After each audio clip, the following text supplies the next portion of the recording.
વડોદરા મહાનગરપાલિકા દ્વારા મિલેટ મહોત્સવના આયોજન સંદર્ભે વડી કચેરી ખાતે એક મહત્વપૂર્ણ બેઠકનું આયોજન કરવામાં આવ્યું હતું।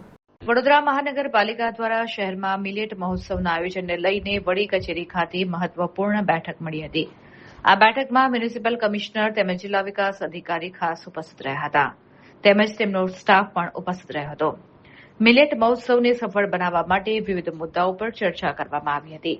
ખાસ કરીને મહોત્સવના આયોજન, વ્યવસ્થા અને સ્થળ પસંદગી અંગે વિગતવાર ચર્ચા કરવામાં આવી હતી। આ બેઠક દરમિયાન નિર્ણય લેવાયો હતો કે મિલેટ મહોત્સવનું આયોજન અકોટા સ્ટેડિયમ ખાતે કરવામાં આવશે। મહાનગરપાલિકા દ્વારા નાગરિકોને અપીલ કરવામાં આવી છે કે તેઓ મોટી સંખ્યામાં હાજર રહી મિલેટ મહોત્સવનો લાભ લે અને આરોગ્યપ્રદ આહાર વિશે જાગૃતિ મેળવે।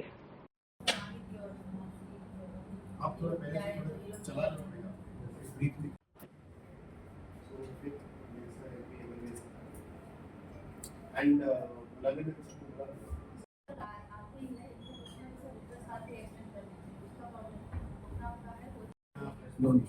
this service पे आगे apply करी बात करा आई थी दीदी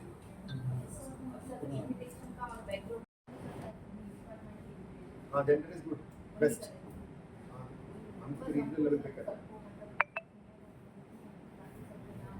कल्चरल इवेंट सांजना टाइम है बनने दिवस करवाने वो प्रोफेशनल एजेंसी को वो देते हैं और कार्यक्रम में अगर उनका कुछ एकाध हुआ जरा बदल तो पूरी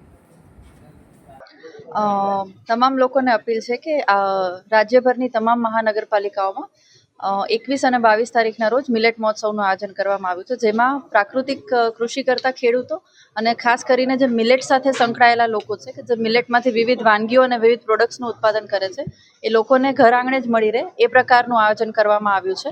એટલે મહાનગરપાલિકાના તેમજ આજુબાજુના તમામ લોકોને વિનંતી છે કે આપ મિલેટ મહોત્સવની મુલાકાત, સ્ટોલની મુલાકાત ચોક્કસથી લેજો અને આ ખેડૂતોને પ્રોત્સાહન પૂરું પાડજો। Thank you. હાલમાં અકોટા સ્ટેડિયમમાં ફાઇનલ કરેલું છે, પણ સ્થળ હજી ફાઇનલ નથી થયું। 90% અકોટામાં સ્ટેડિયમમાં આપણે કરીશું। એ તો વહીવટી પ્રક્રિયા છે, ખબર પડી જશે ત્યારે આવશે। Thank you.